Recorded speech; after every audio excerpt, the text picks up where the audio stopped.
ibadah ini Tuhan nyatakan janji-janjinya kepada kami semua. Dan kami pulang dari tempat ini setelah ibadah, kami boleh menjadi orang-orang yang mengalami perubahan secara rohani. Iman percaya kami semakin kokoh kepadamu Tuhan. Terima kasih Tuhan. Dan Engkau sebentar akan berfirman untuk kami. Engkau pakai hamba-Mu yang sebentar untuk menyampaikan dengan pengurapan Tuhan, hikmat Tuhan, sehingga boleh menerjemahkan isi hati Tuhan untuk kami semua. Terima kasih Tuhan. Di dalam nama Tuhan Yesus kami berdoa dan mengucap syukur. Amin. Silakan duduk Ibu Bapak dan Saudara yang kasih Tuhan Yesus Kristus. Shalom. Shalom. Puji nama Tuhan. Wajah-wajah yang sumringah ya, wajah-wajah yang sukacita. Kalau ada Tuhan di hati ya, pasti ada damai ya. Wajah akan kelihatan sukacita. Saudara, kalau mikir masalah pasti ada, nggak akan ada selesainya. Tapi mari kita pikirkan apa? Bahwa kuasa Tuhan itu lebih besar dari masalah yang kita hadapi. Amin. Fokus ke situ aja, kepada kuasa Tuhan Roh Kudus. Nurut nderek Gusti, gandol Gusti ya. Kalau orang bahasa Jawanya adalah nurut gandol Gusti, nurut Gusti. Pokoknya kita semuanya percaya Tuhan dengan hikmat yang Tuhan berikan kepada kita. Bagian kita lakukan. Selebihnya adalah bagian Tuhan. Orang percaya yang punya pengharapan selalu tidak pernah menyerah. Lakukan bagian kita dengan sebaik mungkin, dengan maksimal mungkin, dan selanjutnya adalah bagian Tuhan yang akan bekerja ya. Jadi jangan menyerah, jangan putus asa, tetap berjuang, karena hidup itu adalah proses perjuangan. Nah sebentar kita akan disegarkan oleh kebenaran firman Tuhan yang akan disampaikan oleh hambanya, yaitu Ibu Pendeta Novi Irawati. Tidak asing bagi kita ya, kita berusaha di dewasa muda sering mendengar ya hambanya ini ya, dan ini masa di kaum muda terus, dewasa muda yang dibagi. Kita pun juga rindu ibadah ini ya. Maka puji Tuhan, beliau bersedia untuk mengisi waktunya. Beliau itu sibuk tapi mau membagi waktu, mengisi waktunya untuk kita semua. Oleh karena itu Ibu Bapak, maksimalkan waktu yang ada. Periksa handphone yang dilihat ya, mohon di silent ataupun di mute pesawat. Dan pasarnya tetap di Keputaran, jangan dipindahkan ke sini ya. Puji nama Tuhan. Waktu saya berikan kepada hambanya Ibu Pendeta Novi Irawati. Silakan.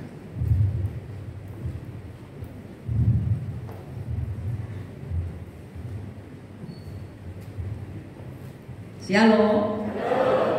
Luar biasa. Terima kasih Pak Gembala yang sudah mempercayakan pelayanan ini kepada saya. Sebetulnya ya di umum juga pernah ya. Jadi bukan kali ini Pak, tapi sudah beberapa kali. Oke, siap diberkati oleh firman Tuhan. Amin. Ini tahu pendetanya pendek jadi dikasih jaga. Oke, pagi hari ini saya diberikan satu tema yang sangat indah sekali oleh Bapak Gembala Saudara, yaitu pribadi yang layak dihargai. Pribadi yang layak dihargai.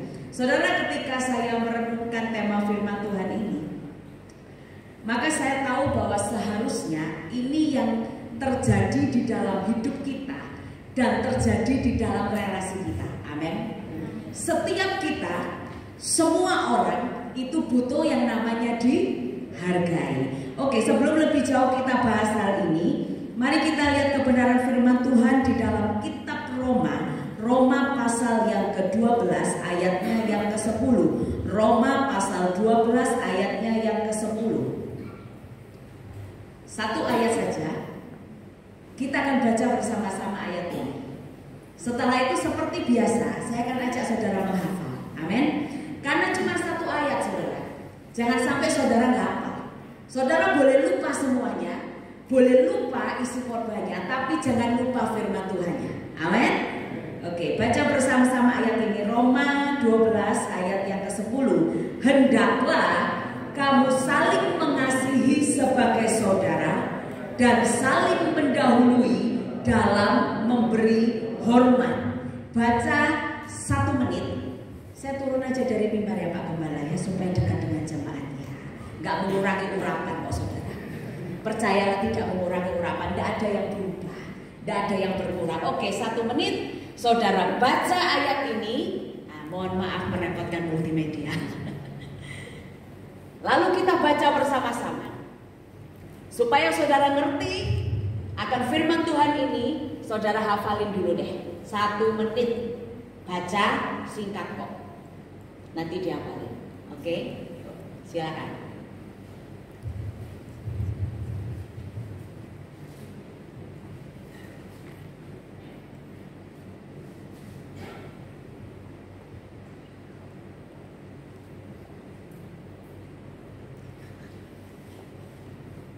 Setengah menit, kurang setengah menit lagi.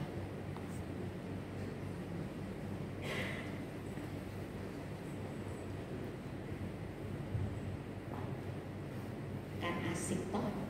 Biasanya guru-guru sekolah minggu suruh muridnya ngapalin, ya toh. Anda jadi papa-mama di rumah, jadi cece, jadi koko, jadi engkong, jadi nenek di rumah, suruh ngapalin, tapi dirinya sendiri nggak apa. Ini namanya gajah di belakoni. Iso ngajar orang iso lakoni. Jadi sebelum engkau mengajar yang di rumah, hari ini saya mau ajari saudara dulu ngapal firman. Ngapal no. Sedikit loh. Nah, ini sudah 1 menit lebih. Hafal orang? Hafal ya? Hafal ya? Hafal ya? Hafal beneran nggak? Hafal? Baca dulu bersama-sama 1 kali. 2, 3, sebutin alamatnya. Roma 12 ayat 10. Hendaklah kamu saling mengasihi sebagai saudara dan saling mendahului dalam memberi hormat. Saudara sendiri 2, 3.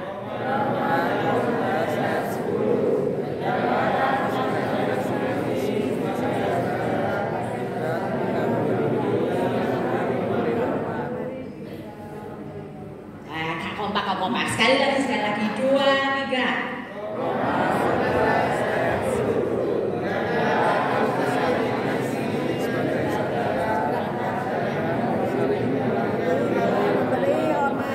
Amin. Pemusiknya apa enggak? Atau kalian merasa selamat karena di sana? Ya kita kasih dispensasi lah karena mereka sudah melayani dari tadi ya. Oke, saudara ngomong tentang sebelum kita ngerti tentang apa namanya menghargai dan dihargai, kita harus ngerti dulu penghargaan itu apa sih. Saudara ngomong tentang penghargaan, penghargaan itu berbicara tentang pengakuan atau penghormatan kepada seseorang atas apa yang sudah dilakukan. Itu berbicara tentang penghargaan dalam konteksnya dunia.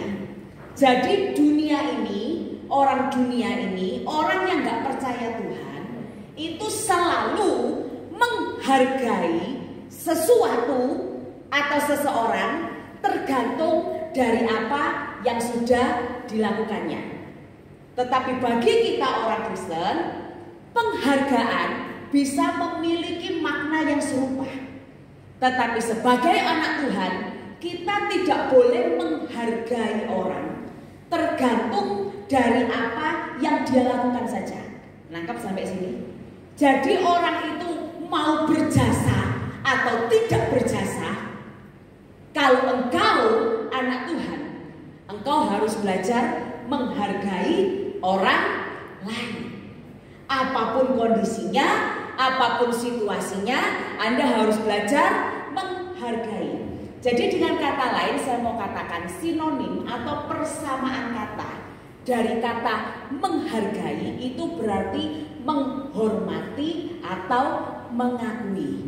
Nah saudara, persoalannya bagaimana kita ini bisa menghormati orang lain. Firman Tuhan itu kasih kita satu fondasi yang berkata demikian. Kasihilah sesamamu manusia seperti dirimu sendiri. Kasihi sesama seperti diri sendiri. Berarti mengasihi itu dimulai dari mana? Diri sendiri atau orang lain? Diri sendiri. firman. Begitu juga tentang menghargai. Sebelum engkau menghargai orang lain, pastikan engkau hargai dirimu dan dirimu adalah orang yang berharga. Tidak mungkin orang itu bisa menghargai orang lain kalau menghargai dirinya sendiri nggak bisa. Kalau saudara bisa melakukan itu, saya nggak yakin penghargaanmu itu tulus. Jangan-jangan cuma pencitraan, jangan-jangan cuma munafik, jangan-jangan cuma topeng. Kenapa? Karena sesungguhnya nilai keberhargaan diri itu harus mulai dari diri sendiri. Anda harus tahu yang namanya self-respect. Menghargai diri sendiri baru bisa respect others.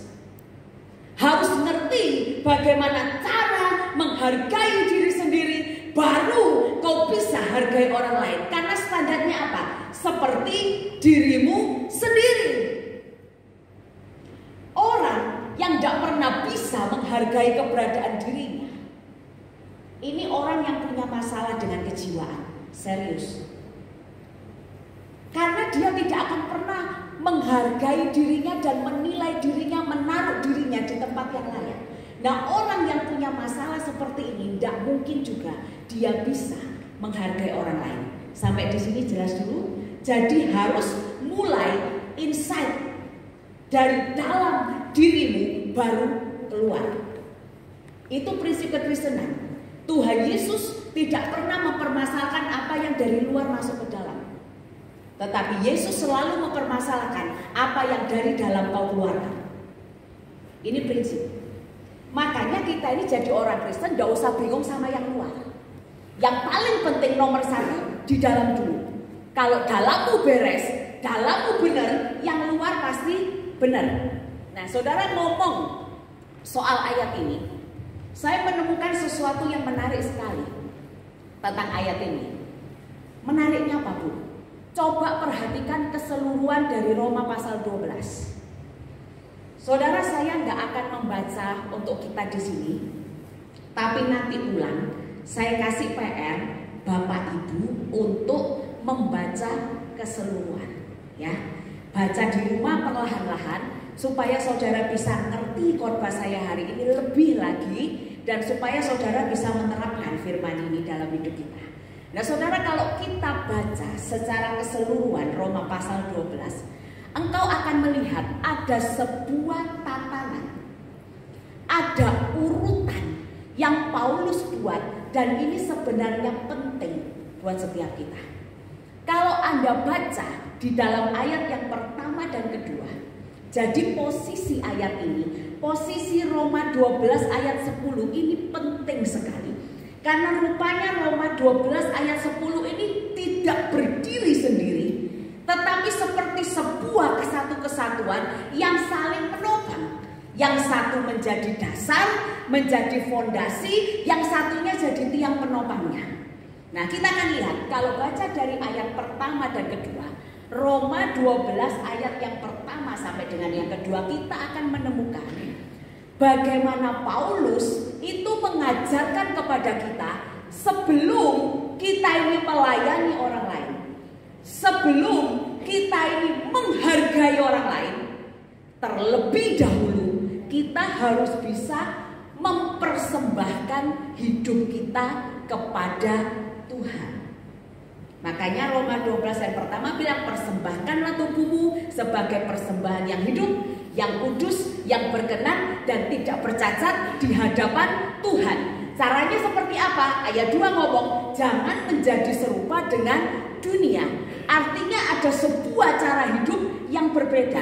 Di awal tadi saya sudah katakan cara orang dunia menghargai dengan cara orang Kristen menghargai harus beda.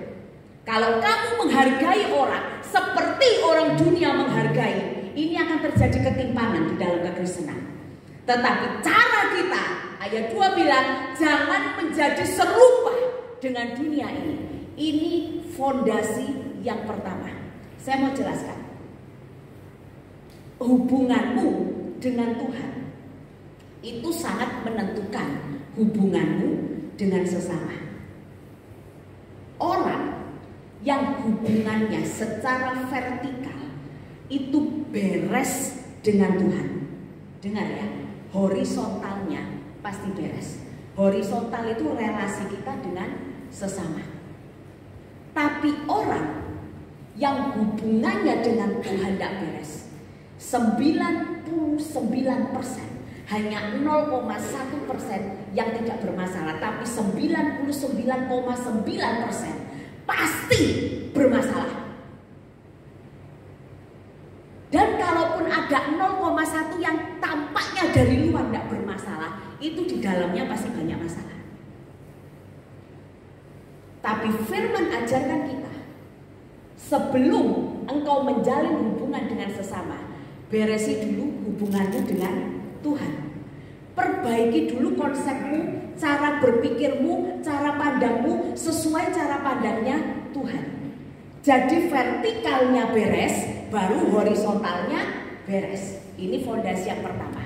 Kemudian kalau saudara lihat di dalam ayat yang ketiga sampai dengan yang ke-8, jadi Paulus ini hebat sekali nata ayat saudara.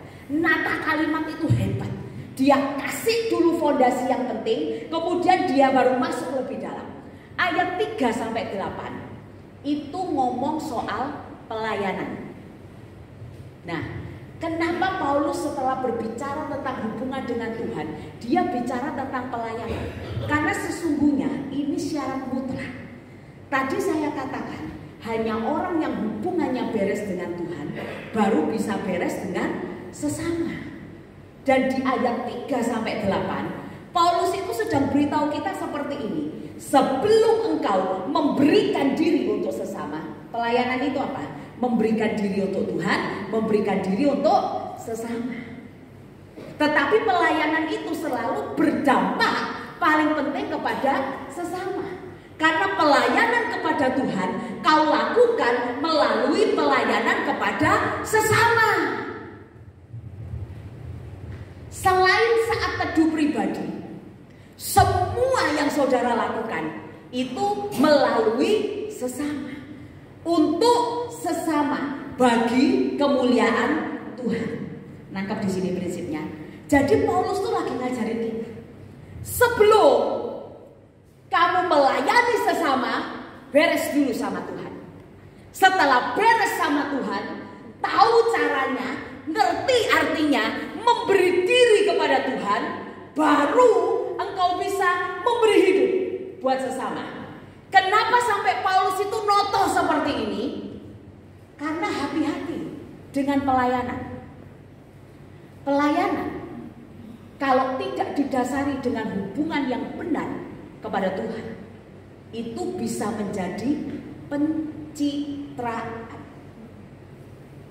Pelayanan kalau tidak dilandasi oleh pengenalanmu yang benar akan Tuhan, itu bisa menjadi sarana engkau memanfaatkan orang lain. Berapa banyak orang yang melakukan katanya pelayanan, tapi ternyata motivasinya mencari keuntungan buat diri sendiri. Berapa banyak orang yang katanya melayani, tapi manipulasi orang untuk keuntungannya. Saya kasih contoh yang gampang. Berapa banyak orang yang ngomong, aku mengasihi kamu, tapi ternyata kasihnya tidak tulus, tapi bulus. Berapa banyak orang berkata, aku melayani, tetapi tidak sungguh-sungguh melayani. Saya harap saudara jelas dan ngerti di sini. Makanya Paulus itu taruh fondasi dulu. Orang kalau mau melayani harus bisa berikan hidup untuk Tuhan. Bisa berikan hidup untuk Tuhan, baru bisa berikan hidup buat sesama. Ini di sini. Kemudian kita masuk di ayat kita. Kalau mulai dari Roma 12 ayat yang ke-9 sampai nanti 21. Hari ini kita bahasnya kan cuma ayat 10, ya toh. Tapi saya mau tunjukkan ini satu rangkaian. Paulus memberitahu kita bahwa dasar daripada semuanya itu kasih. Tanpa kasih semuanya sia-sia. Makanya saya katakan urutan ini sangat penting untuk saudara ngerti. Karena ini tatanan yang dibuat oleh Tuhan sendiri. Harus beres dengan Tuhan, baru beres dengan sesama. Kalau sudah beres dengan Tuhan dan dengan sesama, harus ada satu landasan yang saudara pakai, yaitu kasih. Nah, sekarang kita akan masuk di dalam ayat kita. Posisi ayat ini, saya katakan ini menarik. Kenapa? Ada di tengah-tengah. Dan ditaruh di bagian yang terakhir. Dari 3 urutan tadi. Beres dengan Tuhan, melayani sesama, baru kita ngerti dan tahu cara memperlakukan sesama. Sekarang kita balik kepada pribadi yang layak dihargai. Siapa pribadi yang layak dihargai itu? Pribadi yang layak dihargai itu adalah saudara dan saya. Firman Tuhan hari ini berbicara tentang hubungan kita sebagai keluarga di dalam Tuhan. Saya tertarik sekali dengan visi dan misi yang Bapak Gembala Saudara berikan. Ini sangat mendukung sekali tema firman Tuhan hari ini. Karena tema firman Tuhan hari ini memang tidak ngomong soal hubunganmu dengan Tuhan. Tetapi tema firman Tuhan hari ini ngomong hubunganmu dengan sesama. Tetapi tadi saya berikan dulu fondasinya supaya saudara ini tidak salah kaprah. Supaya kita ini mengerti dari mana hubungan dengan sesama itu akan menjadi beres. Nah, saudara, sekarang kita akan bahas. Setelah kita mengerti bahwa yang layak dihargai itu adalah saudara dan saya, yaitu kita. Maka sekarang apa yang harus kita lakukan untuk mewujudkan semuanya ini? Nah, saudara, berdasarkan ayat ini, saya menyimpulkan ada 2 hal yang harus saudara dan saya lakukan. Ada 2 perwujudan yang harus saudara dan saya lakukan supaya kita ini bisa menghargai dan menjadi pribadi yang layak untuk dihargai. Buka kembali ayatnya, Roma 12 ayat yang ke-10. Buka kembali ayatnya, Roma 12 ayat yang ke-10. Ya. Oke, LCD-nya di mana? Iya. Kita baca kalimat yang pertama. Hendaklah kamu saling mengasihi sebagai saudara. Perhatikan kata mengasihi sebagai saudara. Alkitab sedang menggabungkan 2 kata, kasih dan saudara. Apa bedanya kasih saudara dengan kasih yang lain? Saudara, kasih persaudaraan, kasih sebagai saudara itu sebenarnya, dengerin ya, bicara sesuatu yang tidak bisa diputuskan.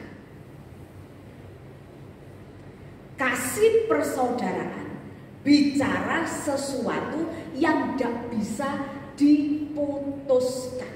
Kenapa? Karena kata saudara itu seharusnya berbicara tentang keluarga.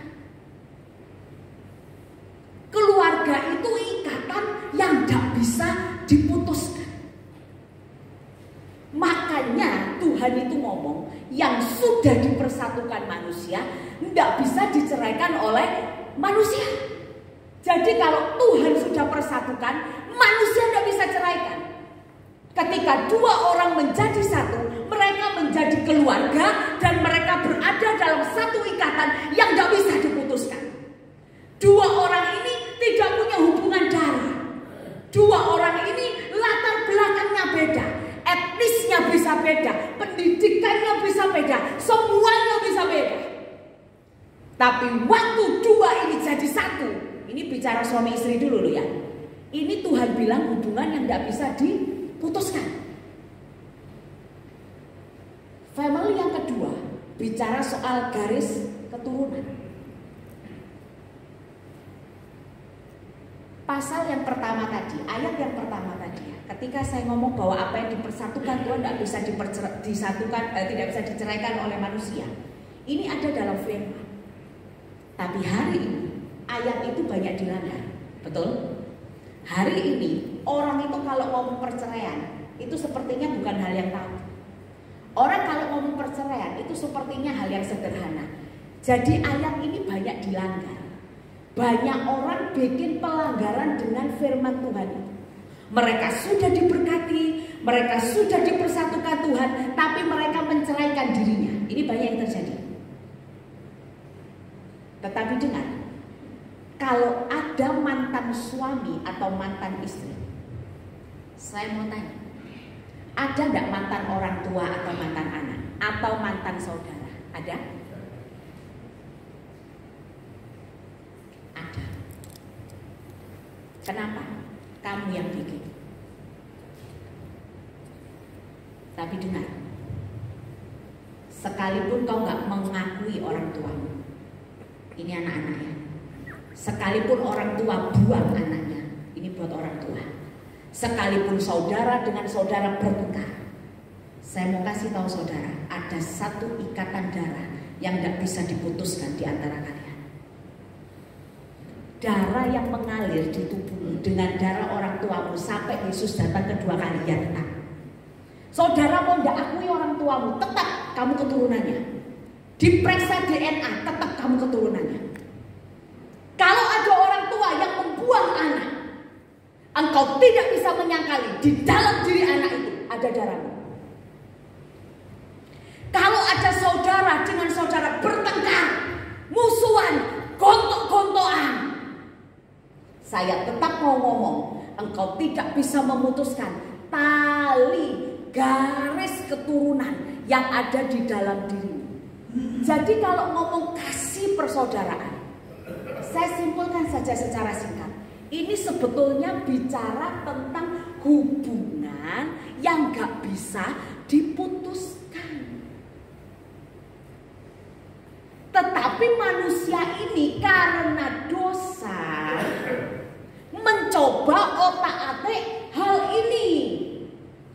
Nah saudara, sekarang bagaimana penerapannya dengan kita sebagai tubuh Kristus? Bagaimana kita ini bisa jadi saudara? Kita ini etnisnya berbeda, ya kan? Ada yang Cina, ada yang Jawa, ada yang Batak, ada yang Ambon, ada yang orang NTT, ada yang orang Papua. Saya nggak tahu latar belakang saudara deh. Tetapi saya yakin semua kita ini berbeda-beda secara etnis saja, secara suku saja. Secara bahasa, kita ini juga banyak kali berbeda. Saya ini orang Surabaya asli, saudara. Saya kalau suruh ngomong bahasa Jawa, bahasa Jawa, saya cuman pinternya Jawa Surabaya, alias ngoko. Ngoko itu identik dengan kasar. Jadi kalau saya ke Solo, ya kan, ke Jogja, ke Jawa Tengah, saya itu harus rem mulut saya sedikit. Kenapa? Karena kalau ngomong sama mereka halusnya minta ampun. Saya tidak menguasai bahasa kromo inggil. Saya etnisnya Cina. Tapi kalau saya diajak ngomong Cina, percayalah saya orang iso.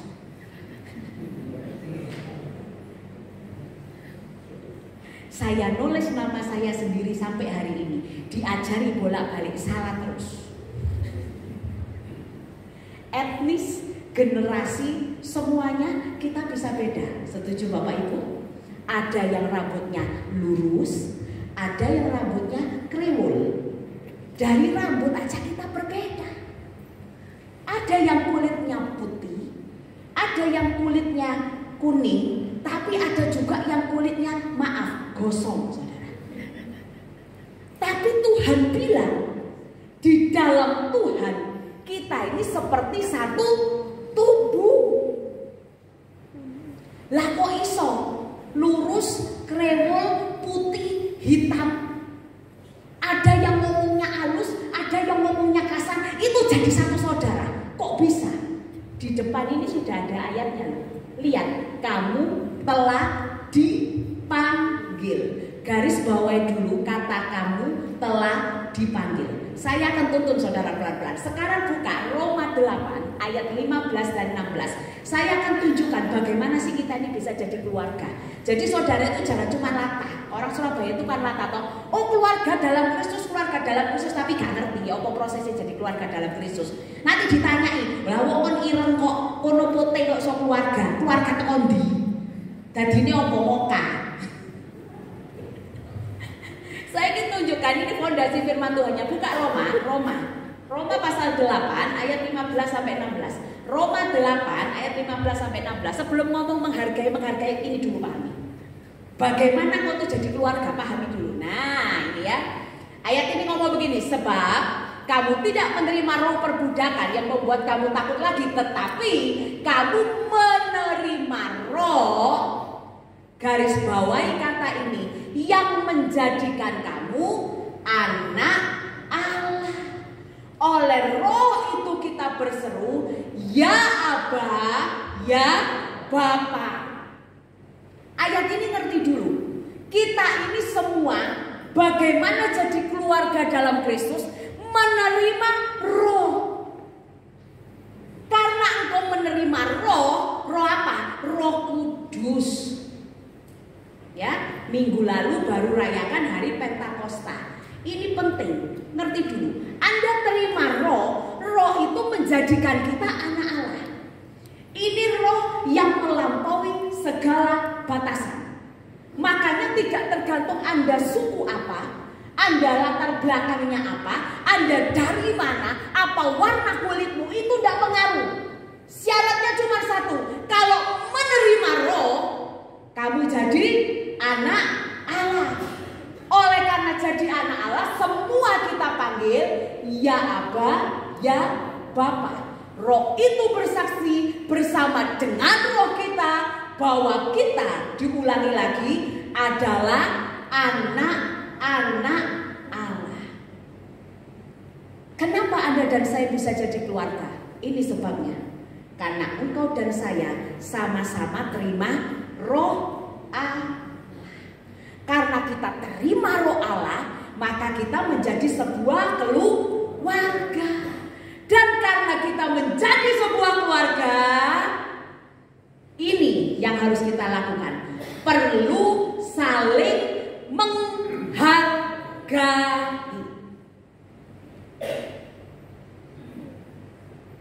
Ayat ini menyatakan buat kita bahwa kasih persaudaraan itu bukan sesuatu yang kita buat. Jadi bukan kayak gini, saya kenal Steven sudah lama. Kita teman ya, kita hoping ya. Terus saya sama dia salaman. Steve, salaman Steve. Nah, mulai hari ini kita jadi keluarga. Enggak cuma itu. Kalau cuma itu, hari ini saya salaman sama dia, besok aku gegeran sama dia putus hubungan. Nangkep ya? Tadi saya ngomong, kalau ngomong kasih persaudaraan itu kasih yang nggak bisa diputuskan. Makanya dasarnya bukan persetujuan saudara dengan seseorang tertentu menjadi keluarga, no. Dasarnya adalah ini, apa yang Allah sudah lakukan. Kasih persaudaraan itu bukan kita yang buat, bukan kita yang make a deal, no.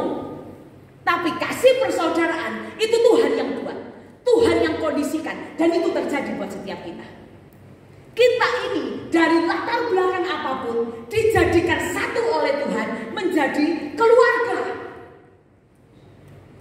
Dan sebagai keluarga maka ada tanggung jawab yang harus saudara lakukan.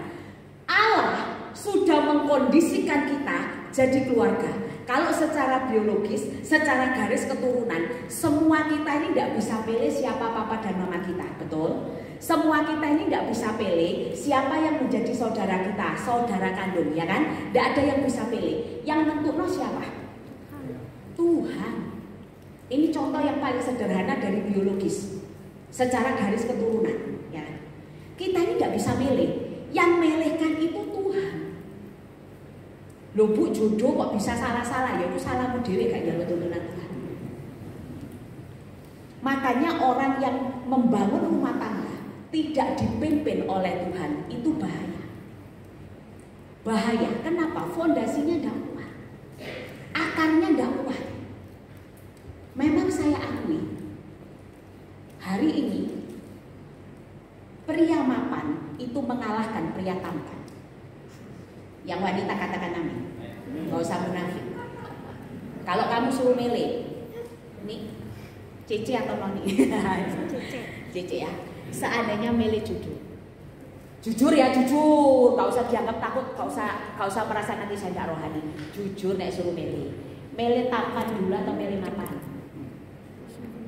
Oh, dua-dua, satu. Wah enak nek loro ya toh. Wah enak. Siapa yang tidak mau? Sudah ganteng, soge pisan. Tapi nek suruh milih, hanya ada dua pilihan. Satunya Beauty and the Beast tapi soge. Satunya tampan tapi melarat. Pilih di. Pilih mana? Pilih yang mana? Yang Beauty and the Beast ya. Kenyataan, ini pengakuan yang jujur. Makanya para pria tak kasih tahu.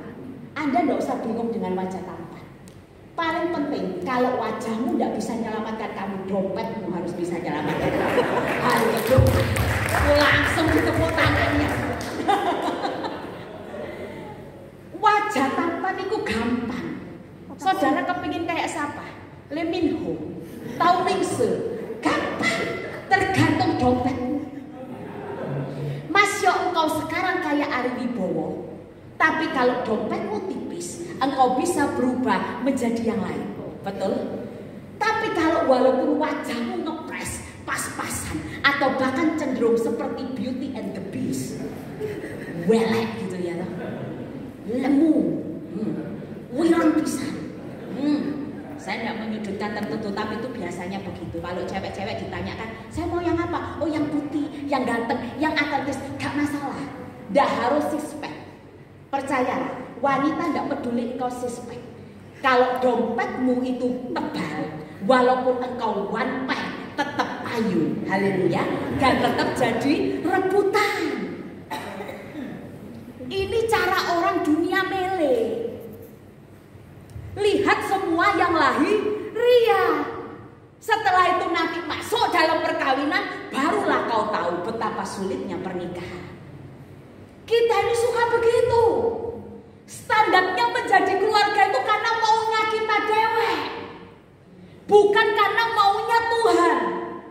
Padahal Tuhan itu bilang kalau kau jadi keluarga itu karena Tuhan. Tuhan sudah bangun, Tuhan sudah buat, Tuhan sudah mengkondisikan. Sekarang tinggal bagianmu bertanggung jawab melakukan apa yang menjadi tugasmu. Bagaimana keluarga itu bisa menjadi utuh? Lakukan bagianmu. Dalam ayat ini Tuhan mengajarkan kepada kita untuk bisa menjadi pribadi yang layak dihargai. Belajarlah engkau saling menghargai di dalam keluarga. Itu salah satu cara yang utama dulu. Ingat bagaimana kamu tuh bisa menghargai orang lain. Ingat toh, kamu itu keluarga. Kalau kita itu sadar teman kita itu keluarga kita, sesama kita itu keluarga kita, tidak mungkin kalau dia berbuat salah terus saudara akan gosipin dia. Ada yang kayak gitu? Kalau ada bertobat, keluarga yang benar. Kalau engkau mendapati anggota keluargamu bersalah, engkau tidak akan membuka aibnya, tapi engkau akan menutup. Orang tua yang mencintai anaknya, dia tidak akan pernah mengeler itu apa ya? Mengubah kesalahan dan dosa-dosa anaknya ke orang lain. Seorang istri yang mencintai suaminya, walaupun suaminya bejat, brengsek, bencek, ya mungkin kau hanya bisa berdoa kapan pulang ke rumah papa, kan begitu. Itu cintanya sudah luntur, saudara. Ya, itu cintanya sudah luntur. Tapi kalau nggak luntur, yang model kayak gitu, kau tangisi loh di hadapan Tuhan, betul? Saudara tidak mungkin ngelar-ngelar aibnya kemana-mana diceritakan. Untung bojoku becek, no, ini nggak mungkin. Begitu juga seorang suami yang mencintai istrinya, nggak mungkin cerita-ceritain ke orang lain. Kenapa? keluarga. Satu orang dalam keluargamu berbuat salah, itu aib seluruh keluarga. Nah, kita dalam Tuhan juga begitu. Kita menjadi keluarga karena dipanggil, karena terima roh Allah. Makanya kita jadi apa? Satu kasih, satu keluarga, satu tujuan. Itu keluarga. Bagaimana kau bisa menghargai orang? Ingat, kita keluarga. Setiap kali engkau ingat bahwa yang ada di hadapanmu itu keluarga, engkau akan bisa menghargai dia apapun kondisinya, apapun keadaannya, dia keluarga. Yang kedua dan terakhir, buka ayat tadi. Kita lihat apa sih yang harus kita lakukan supaya kita ini bisa menghargai. Kalau tadi berbicara soal kita keluarga, yang kedua, lihat ayat yang selanjutnya. Bukan ayat selanjutnya, kalimat selanjutnya. Roma 12 ayat 10, keluarin. Yuk.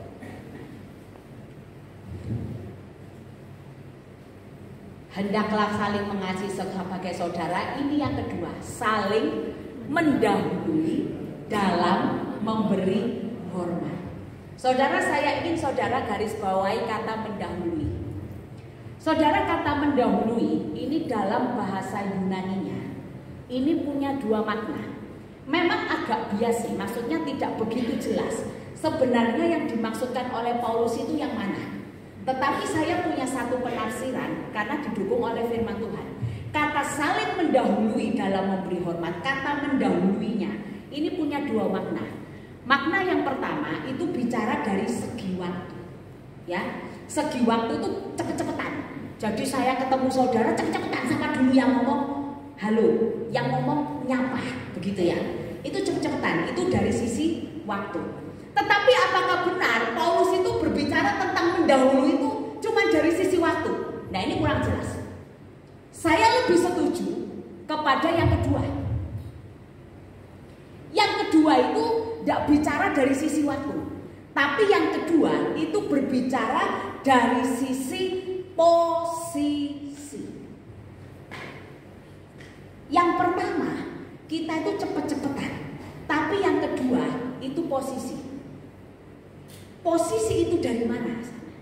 Ini berbicara tentang memberi nilai yang tinggi kepada orang lain, menempatkan orang lain itu lebih utama daripada diri kita sendiri. Hanya orang yang menghargai orang lain lebih daripada dirinya, engkau mau loh nyapa orang itu, betul? Kalau enggak, engkau pasti pura-pura enggak ketok. Masya papasan pura-pura enggak ketok, bunyi nyekel handphone, botol-botolnya delok cecek neng di begitu ya, supaya enggak napa. Tapi coba Anda menghargai. Wah, saya ketemu Pak Gembala, saya menghargai. Pak Gembala masih ndek pojok. Ini misalnya ndek mall Pak kita ketemu. Pak Gembala ndek pojok, saya di sini kenal. Tahu tak parani. Tak sopo, Pak Gem. Masih gitu. Kenapa? Karena saya menghargai.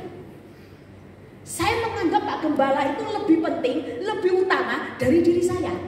Walaupun jaraknya dong tak parani. Tapi coba enggak, masuk ketemu. Apalagi ketemu ini cuma minggu ini jarang-jarang pura-pura gak ketok timbang nyalami. Apa mana nek di restoran, Pak Gembala makan di sana, saya makan di sini, saya tak singguni. Lah nek ketok lah gak traktir lah gak enak sih. Pura-pura gak ketok. Itu modus kita. Tapi coba kita menganggap Pak Gembala ini lebih dari diri kita. Walaupun Pak Gembala gak kelihatan kita. Saya tuh sering loh saudara makan. Mari gitu wayane mau bayar, wis dibayar. Aku yo bingung sapa sing bayar. Loh sungguhan, sampai kadang mau berterima kasih aja nggak tahu mau berterima kasih kepada siapa. Kalau misalnya bukan malaikat Pak, itu pasti orang yang kenal. Cuma nggak ngomong. Nah, ada yang mendatangi, nyalami, aku tahu pasti ini sing bayari. Tapi ada yang diem-diem loh, ya mungkin fun sekali ya. Tiba-tiba dibayar.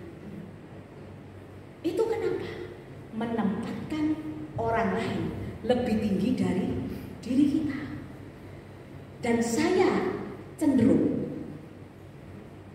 menafsirkan bahwa yang dimaksudkan oleh Paulus dalam ayat ini adalah yang kedua. Karena ada ayat di Filipi pasal 2 yang berkata begini, hendaklah yang seorang menganggap yang lain lebih utama. Bagaimana kita ini bisa saling menghargai ketika ada satu hati, ada satu rasa di hatimu, menganggap orang lain lebih utama. Saudara, kau harus ingat, di dalam Tuhan, engkau dan saya ini punya derajat yang sama. Tidak ditentukan oleh kekayaanmu, tidak ditentukan oleh jabatan, tidak ditentukan oleh seberapa hebat dirimu, tetapi ditentukan oleh satu hal, engkau dan saya adalah anak Allah. Sebagai sesama anak Allah, mari kita saling menghargai. Jangan pernah memandang orang karena mobilnya lebih jelek dari saudara, karena dia cuma naik motor ke gereja, dia cuma naik angkot ke gereja, dia cuma jalan kaki ke gereja. Engkau menganggap dia lebih rendah dari dirimu. Kalau kau lakukan itu, kau bersalah terhadap firman Tuhan. Dia mau jalan kaki, dia mau naik angkot, dia mau naik motor, firman Tuhan berkata, dia keluarga. Dia anak Allah. Kalau dia anak Allah, engkau anak Allah, maka kalian saudara. Jangan pernah meremehkan orang lain karena apa yang dia punya, apa yang dia bisa. No, itu bukan sikap anak Tuhan. Anak Tuhan seharusnya punya sikap bahwa siapapun yang kau temui, dia adalah pribadi yang layak dihargai. Amin. Dia pribadi yang layak dihormati. Dan ketika engkau bisa menghargai dan menghormati orang lain, maka detik yang sama engkau juga akan menerima penghormatan. Karena sesungguhnya apa yang kau tabur itu akan kau tuai. Amin. Mari kita hampiri Tuhan. Nyanyi satu pujian kuno, melayani lebih sungguh, mengasihi lebih sungguh. Nyanyikan pujian ini, pujian yang sederhana, biar ini bicara buat setiap kita.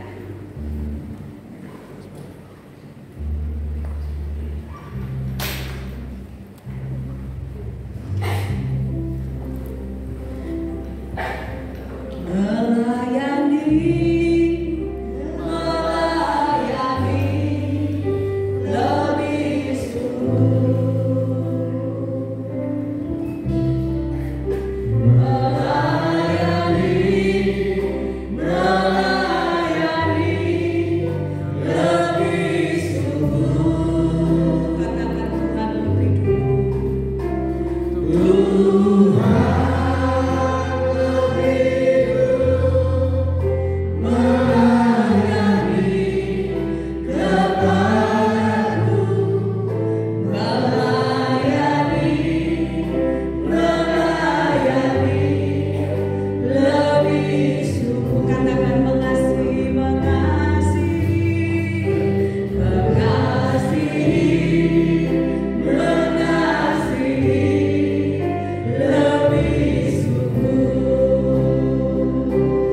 lebih berharga dari segalanya. Dia lebih berharga dari egomu. Dia lebih berharga dari uangmu. Dia lebih berharga dari gengsi. Dia keluarga, maka hargai dia. Dan Tuhan berkata, taruh nilai yang tinggi kepada keluargamu itu, sehingga apapun yang terjadi, engkau tidak akan pernah buang dia, dan engkau tidak akan pernah meninggalkan dia. Saudara, saya ingin pakai momen yang singkat ini untuk kita praktek firman. Saya mengundang Bapak Ibu Saudara bangkit berdiri. Yuk bergandengan tangan, jangan ada yang putus. Ke tengah enggak apa-apa. Ayo. Nah, yang tengah ini sambung sama kanan kirinya. Tolong. Ayo. Enggak usah sungkan. Walaupun sebelahnya cowok enggak apa-apa, keluarga kok. Nah. Kita nyanyi lagu ini ya, resapin dari hati ya. Enggak boleh cuma lip service loh ya.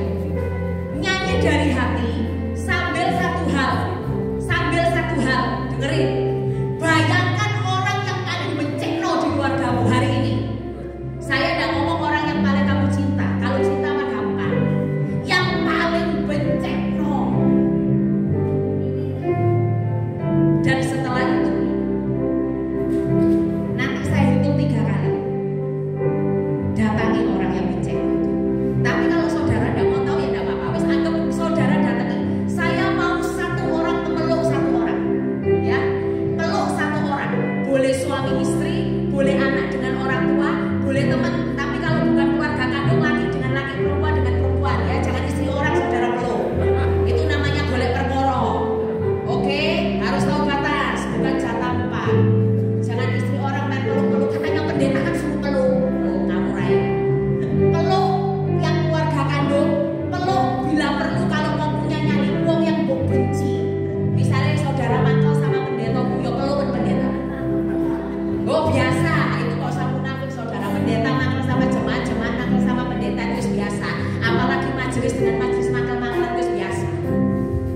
Hari ini yuk kita bikin perdamaian supaya revival terjadi di gereja ini.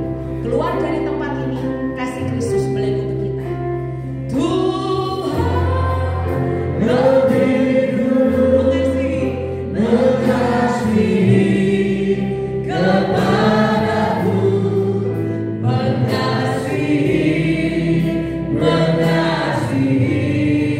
lebih sungguh, mengampuni lebih sungguh, mengampuni lebih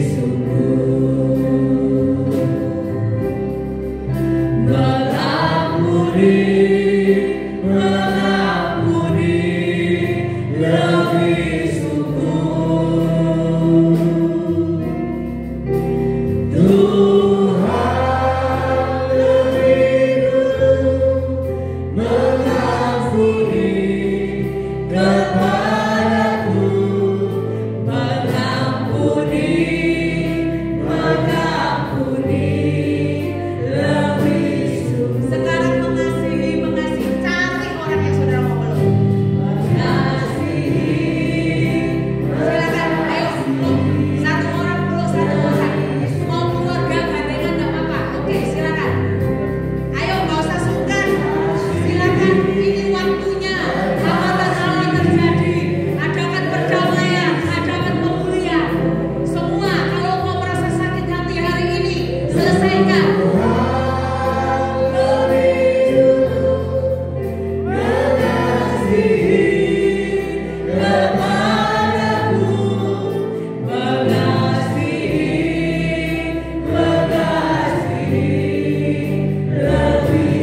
Sekali lagi mengasihi, toleh kanan kiri orang yang ngomong aku mengasihi. Sungguh-sungguh ngomong aku mengasihi. Lebih sungguh.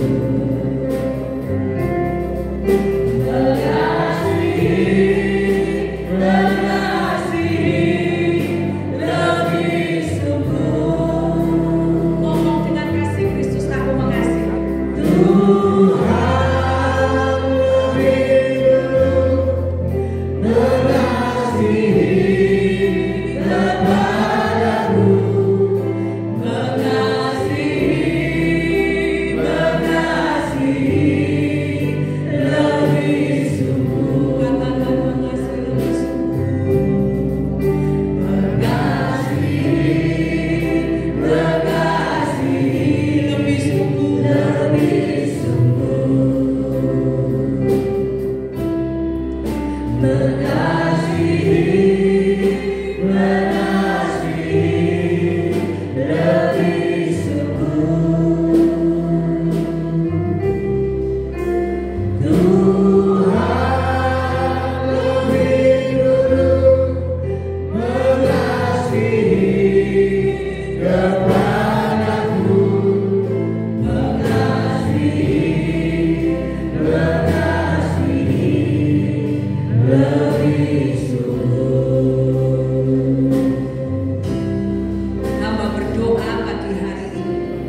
Terima kasih buat pesan firman-Mu pagi hari ini.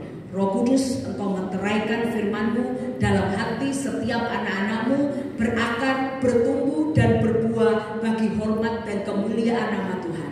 Berkati GPPS di tempat ini, berkati Bapak Gembala bersama keluarga, sampai semua kami jemaatnya Tuhan. Berkati, buat gereja ini bangkit untuk hormat dan kemuliaan nama Tuhan.